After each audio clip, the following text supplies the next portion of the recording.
If we ever had a family movie, it's probably that one about how 9/11 was an inside job. And I looked over at him, and he looked over at me with his whiskey, and he goes, "When boys were bloody men." Give him a call. And he's like, yeah, I'm in Ohio. And he said it so casually. He said it like, yeah, I'm going to be a little late. I'm just going to need to go to Canada real quick. Fuck you, Dad! All right. Well, welcome to another episode of Fuck You, Dad, everybody. Recording our first episode from our new studio at the Lincoln Lodge in Chicago. Feels really official, Kenyon. It does. If you followed us from day one, you've been man, these guys have come from nothing, and now they're at a real place with real microphones. The walls are painted. Yes, yeah. The walls are painted. The walls are painted. There isn't an air mattress in the background. There isn't an air mattress / a little brother crying. That really was the dark days of our podcast, is when you had your little brother's mattress just in your background. In the background. You're like, this is a hot clip, but I think in the back is... It's a mattress up against the wall. Yeah, it's a methadone clinic outside. That's how you know someone's in trouble, when their mattress isn't even on the floor. They've got to rearrange their whole room to do something. You put up like a poster. Yeah, even a mattress. This is the decorum. That was The Office season 1 of our podcast. I feel for sure. That was the worst season for sure. But now we're here. Now we're killing it. Look at it. It's incredible. I sound incredible. We have a producer, Christine. She gave us a thumbs up. Always wanted to say that. I know. Always wanted to say that before. So that's nice. Now every time we're wrong, we have someone to correct us, hopefully. Maybe she'll look something up. What's she supposed to fact check? It's like, your dad never said that he was proud of you.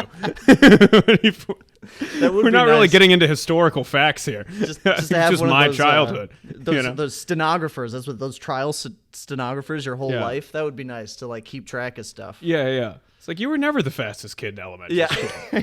Never have. Oh, man.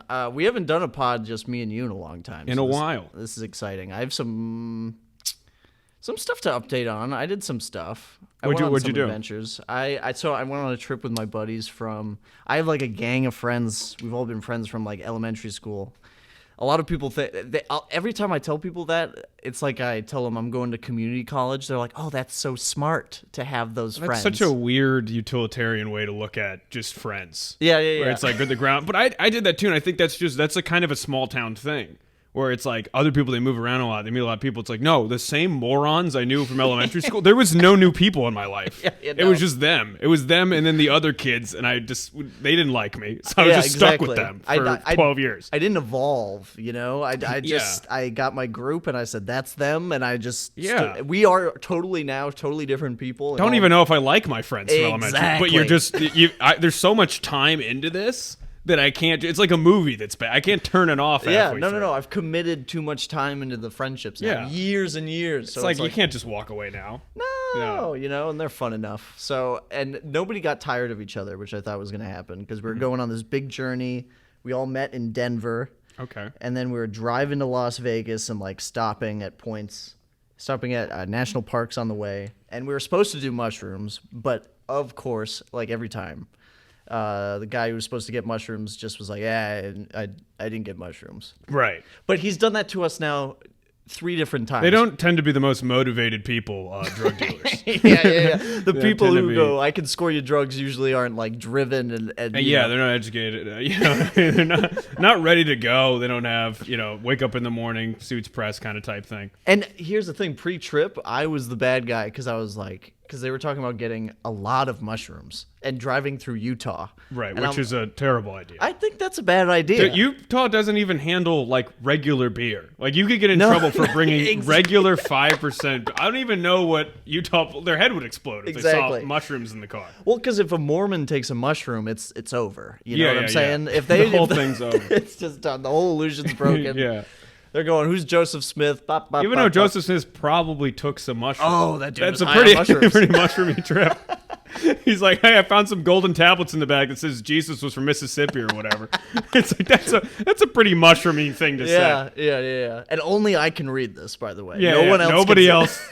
It's just me. It's just my secret. Yeah. Oh, it also says here you can have up to 50 wives or whatever. Also, give me $1,600. Yeah. So we're doing this trip, right? We everything starts off really great. We get to Zion National Park, which is this desert. We're taking e-bikes. I can't afford any of this, but I'm just like Right. on the ride or whatever. That's a great American tradition. Go on a vacation you can't afford and deal with the credit card debt. forever. Exactly, just Yeah, yeah. racking up the Discover. Yeah.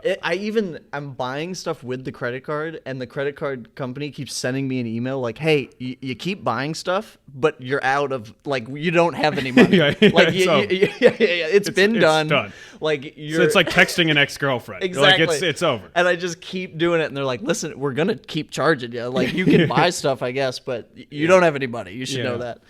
But we get to Vegas, and I've got like $800 left.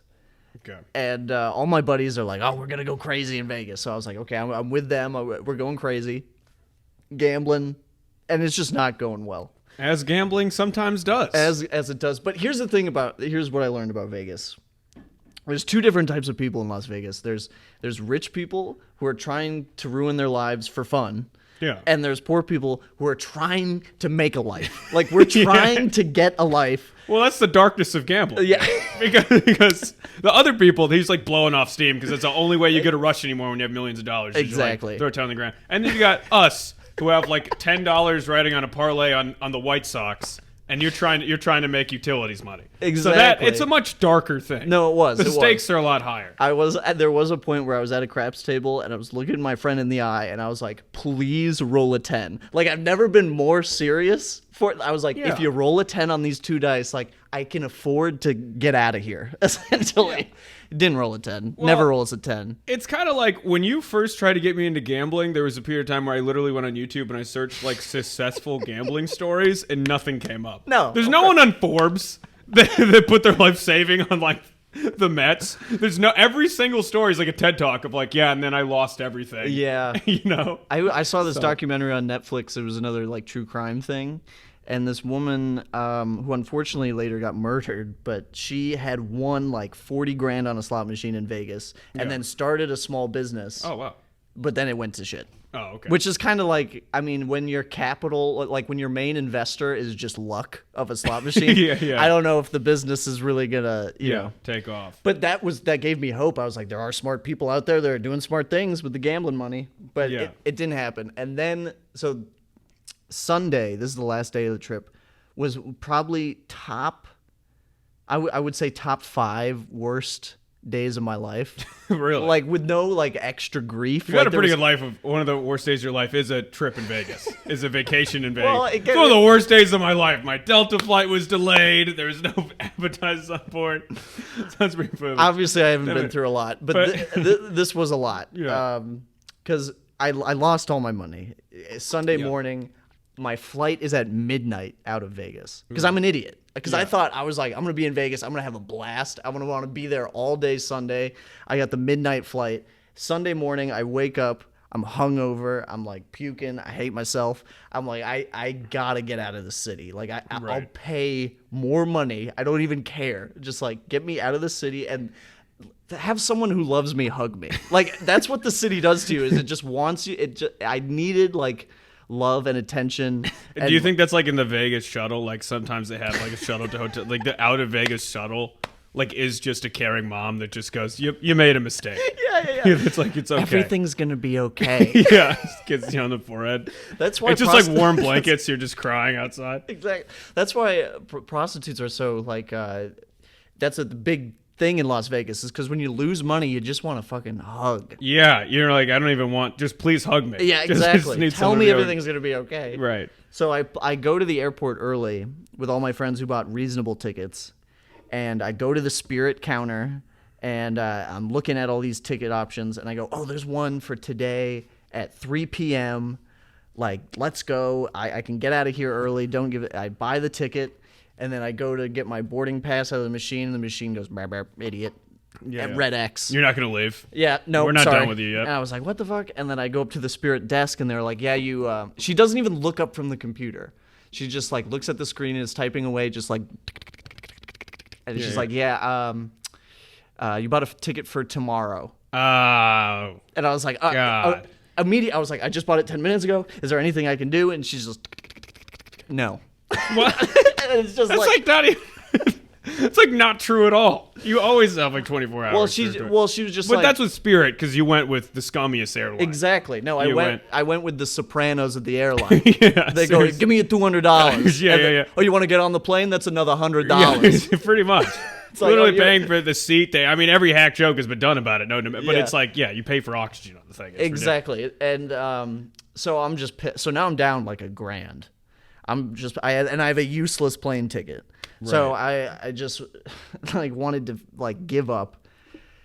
So I get in the security line with my bags. All my friends are gone. It's just me. I lost my headphones. So Yeah, I'm just, I assume the hotel's gone. yeah, hotel's gone. Oh, so you're just in Vegas till midnight. You got nowhere to I be. have nowhere to be except at the airport. Oh my god. And- you have no money. No, I have negative money. I owe money. Right. And you're at the most expensive place to be. Yeah. Oh god. It's about 2 p.m. and I've got, 10 hours. So I'm just in line in security. And it's weird to be at the airport and I'm not even mad that I'm in line. Yeah, because you're like, this is killing time. Yeah, you're keep like, the line yeah, coming. let's keep it going. We could panhandle here, try to get some of this money back. Exactly. Yeah. And I'm in security and my bag, of course, gets checked to be randomly searched. Oh, okay, there you go. So I'm like, okay, any shitty thing that can happen today is going to happen.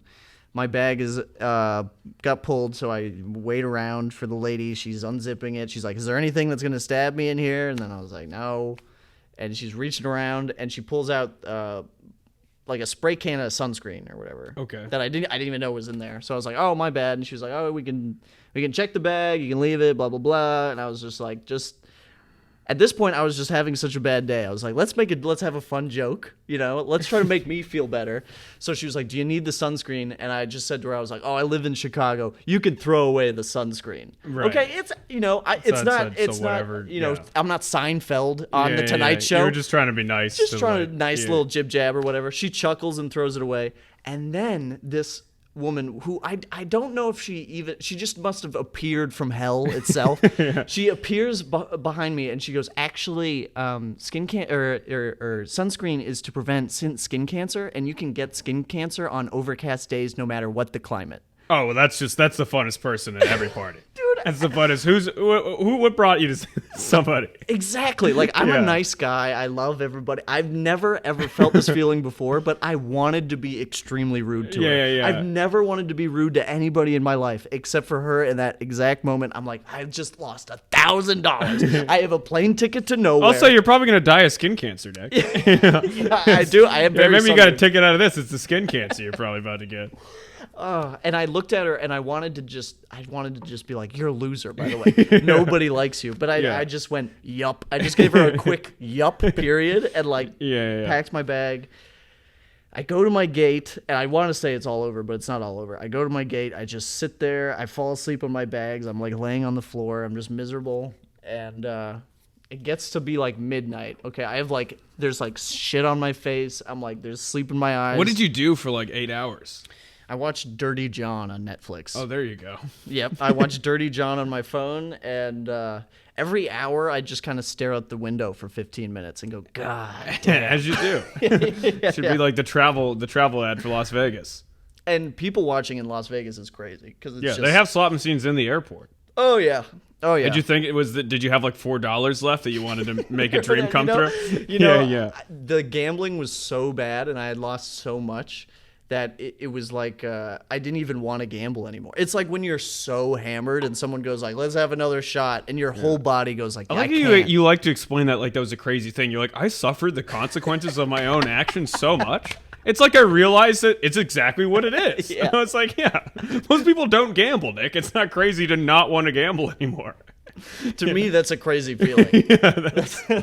Yeah. It was a wild experience to look at a slot machine and be like, man, I don't want to sit down at that thing right Yeah, now. well, let's ride this feeling out for the rest of your life. Let's take this No, feeling. I know I'll be back. Yeah, I'll know I'll be back next year. Yeah. Well, take these stories, bring them up in a group where you can introduce yourself and talk to like-minded individuals about their problem. There was one more thing on this day that really made it terrible was I'm finally in line to board the plane. This is at 12:10 because the plane was late or whatever.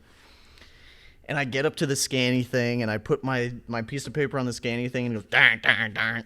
And the lady looks at me and she goes, this is a boarding pass for Cincinnati, Ohio. You missed your flight. It was here an hour ago. And just goes, next. No. And I was like, what is with you people? What is with the people and the next and the computer lady going, I like it's just life destroying advice, and you're like, what am I supposed to do? dude? And I almost started crying because it was like a meltdown moment. You have nothing. You've been sitting in the airport for 10 hours. Yeah. And apparently you could have left this hellscape an hour earlier. And then this lady's like, oh, you don't even have this ticket. Yeah, no. You got to sit here for what, another 10 hours? That's what I was going. I'm going to be here for the rest of my life. I'm going to become one of those guys I saw. You on thought the this street. was you actually you killed yourself at your hotel. And this is purgatory. Purgatory is just you're at an airport terminal and you go up to try to get into heaven or hell. And they're like, actually, you missed your flight. And you got to sit down, just wait, and buy an overpriced Cinnabon and just sit there for all eternity. So I'm standing there just watching the rest of the people get on the plane, just going through the whole process of like, I'm going to be here for another night. They're going to make me pay for another hotel room, and then I'm going to end up gambling more and losing more of the money I don't have, blah, blah, blah. And then so I'm the last person on the plane, and I go, I swear I have a ticket to Minneapolis. I will like I'll sign a contract in blood to get out of this city right now. Yeah. And so she looks me up and she's like, oh, yeah, we see that there was somebody with the exact same name who had a ticket to Ohio, and we got you guys confused. Oh, so you could have just... See, if that was me, I accept, because my life has been such a disaster. If someone's like, you can't board this flight, I'm like, okay, yeah, that seems about right. And I would have just immediately accepted that deal. I'd be like, okay, I guess I'm going to stay here another night. Like, it's nice that you fought it. Because anyone, it's like, hey, actually, your life sucks. I'm like, all right. Yeah, I'm that way too. Sure. If I get the wrong order at the restaurant, I go, yeah, I deserve this. No, for sure. Yeah, I deserve a Caesar salad, not a burger. This is what I get. Yeah. I'm usually that person, but it was the last straw, and I had to be like, please. I think she saw it in my eyes too. She's like, I just don't want to see a grown man cry outside at a midnight in front of Spirit Airlines. So I got on the plane and I got home at like 6:30 in the morning and felt terrible. But that was one of the worst days of travel like in my life. Like even the little part of me just trying to get a joke off had to be destroyed by just someone. Any joy was eliminated. Extinguished. Well, that's what happens in Vegas stays in Vegas. And apparently what stays in Vegas is all of your money. All of my money. All of your savings. That's it. I was telling you I think earlier, but it feels good to just you know how you detoxify your body? Yeah. I detoxified my bank account. Like all of the toxic cash in there, that capitalist scum, all that shit, it's all out of there. Now it's just pure, what it needs to be. You got nothing to go put up. Exactly. I've got a streamlined bank account. Yeah. But you mentioned you had a story today, too. Yeah, so just kind of the ongoing in-depth. For any new listeners, my dad, who's mentally ill, a little bit of a wacky guy.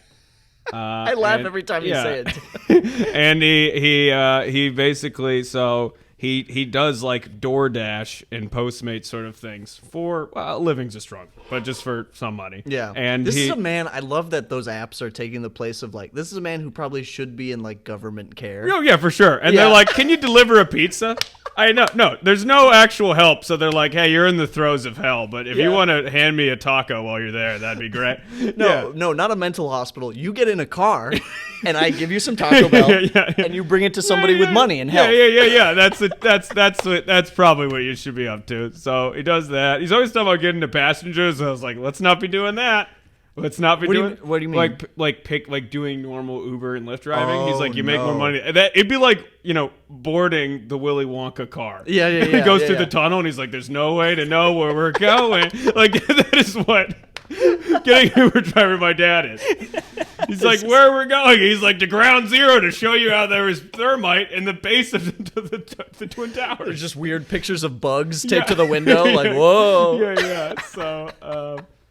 Yeah, you can't offend or like terrify bags of food. Yeah. That's why that's a good job for him. You get in there, you can say whatever points about 9/11 you want. Exactly. To the chicken tenders. No one's gonna be uncomfortable. No. So so my grandmother was like, I'll buy you a car because he was like at an old car for the Postmates thing. But she's like, I'll leave it entirely up to him, which is ridiculous.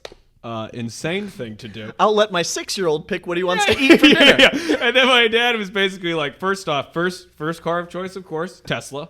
Okay, Because yes. you wanna- That's the yeah. smart choice. You know, he's like, he cares about the environment, which is good. But sometimes you gotta I be. love your mom's like, I'll buy you a car, and then your dad's like, okay, it's gonna be $120,000. You know, it's just, I mean, I just try to be like, Dad, you can't drive a $50,000 vehicle to make $4. Like, I don't even think that's an option in Postmates. Is like, what's your car? Yeah, new Tesla model. That's what I'm going to deliver. This I would be actually McDonald's. freaked out. If a Tesla pulled up. Yeah.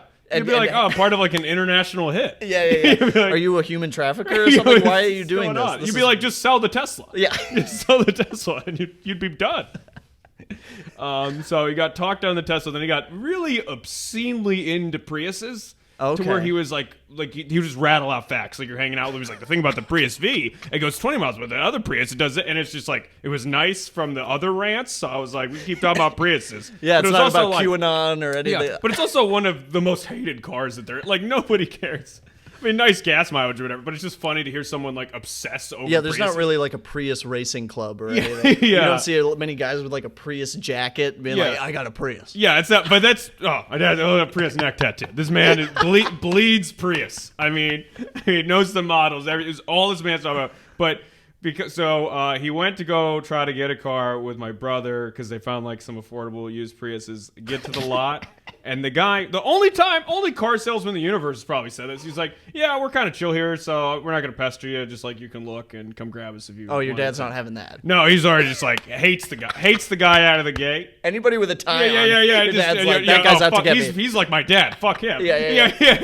And then the basically it's parked in like kind of a tight spot or whatever. And Okay. because they're like, here's the keys if you want to test drive or whatever. He's like, not doing that. You want me to pull that out so you can crash it so you could charge me for that. And the guy was like, no, I don't. Not really the game plan. Want to sell you a car ideally. That's kind of the profit model here. And then go home and like have a peaceful life. Yeah. And then basically he was with my brother, and he just like makes my brother do it. He's just like, I'm not dealing with this shit. So my brother pulls out the car because there wasn't a landmine that was about to go off at this. he just put it in reverse and went Yeah. straight backwards. Yeah. And then he gets in the car. And he just hates it. He's like driving right, and then he just comes back, and he was just there like they were basically like, so how did you like the ride? And he's just like, yeah, it was pretty good. You scam artist. You told that? Yeah, he said that to the guy's face? Yeah, he called him a scam artist. Just because he went to buy a car. Yeah. Anybody? Yeah.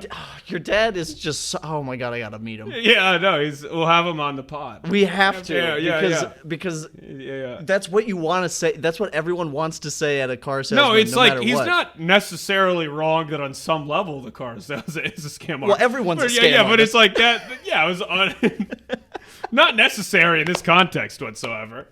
I would love the image of your dad driving the Prius and going like crazy fast and be like, "You want me to crash it, you piece of shit? That's what you want. You want me to crash?" Yeah.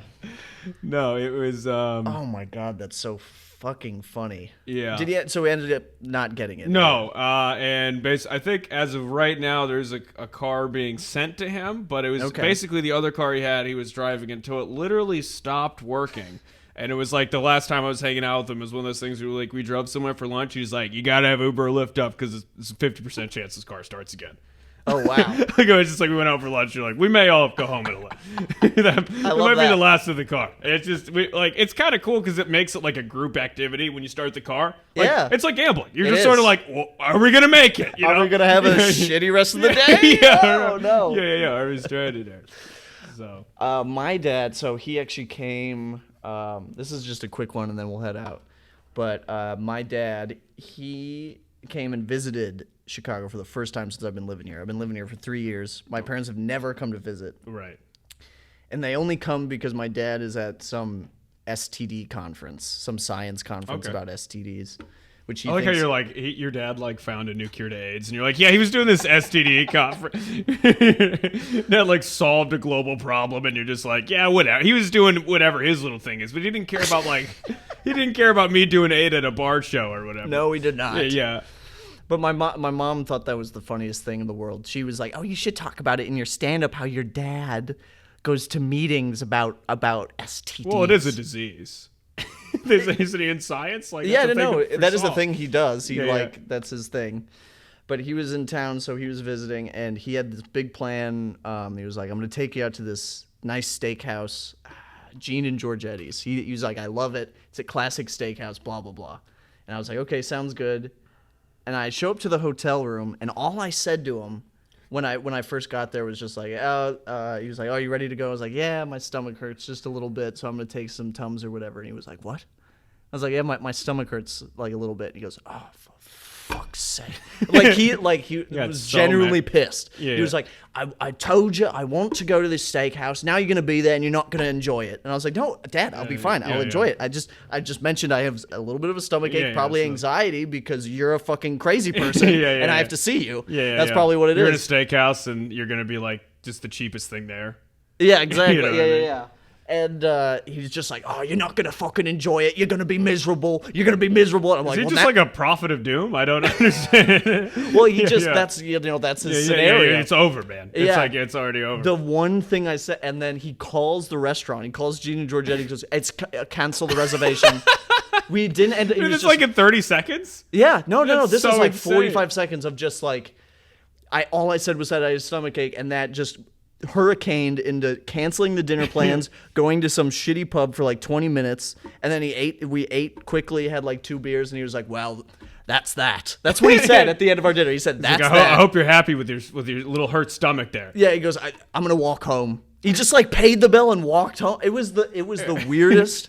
Like, he just thought that your hurt stomach was like a personal insult. He took your health just ridiculously. Yeah, the fact that I had to take 2 Tums before dinner really fucked up his whole shit. Yeah. I don't understand. I was like, maybe it was just like one of those things where it was like, did the alien from Men in Black like take over my dad? Have you seen that movie? Yeah. Where the guy like gets the alien in him and then he goes back inside and he's like, sugar, water. Yeah. That's what it seemed like. It seemed like my dad was just like, you don't know. You're going to have a miserable time at dinner. It's canceled. I got to go pollute a water plant or whatever. Exactly. Yeah. So it's just so fucking weird. I wonder what my dad and your dad would be like to get to dinner. That's a Patreon. He's like, you're a scammer. He's like, you're not even going to enjoy it. It's like crossing the streams, I feel what the hell has my son done? Who are you? Yeah. You're freaking me out. And your dad's just like, who the fuck are you? Why do you talk like that, you scam artist? Yeah. Oh, shit. Well, this is coming out this Friday. Do you have any shows to plug? We could plug a show. Do you have any shows to plug? I will be headlining at a brewery back in North Carolina in Graham that I cannot think of the name of right now, but I'll be there. If you check my social media, I'll be doing it though. Yeah, okay. So. I have shows. I have a show here at the Lincoln Lodge actually in early July. I'm doing 15 minutes, which is a lot for the city. That's a big time slot for your boy. So come on through. And again, this is where we're recording now, is at the Lincoln Lodge in Chicago. So if you're in Chicago and you want to see real comedy, come to the Lincoln Lodge. And they have awesome shows. Is it every night? It's every night. Yep, absolutely. So come on through. That was a hot podcast. That was a good ep. Oh, thanks, man. You're welcome. It was a team effort. Yeah. Hey guys, you just listened to another episode of Fuck You Dad. If you could follow us on our Instagram, which is FCKYOUDAD podcast. That's the important one. We also have a Twitter account, which is FCKYOUDADPODCA1. If you could follow that. Also, please submit any father stories that you have that you'd like us to make fun of, laugh at, or share. Shoot that to our Instagram DMs. And if you could please go ahead and rate the podcast, share the podcast with your friends and family that might enjoy it, and keep listening. Thank you so much.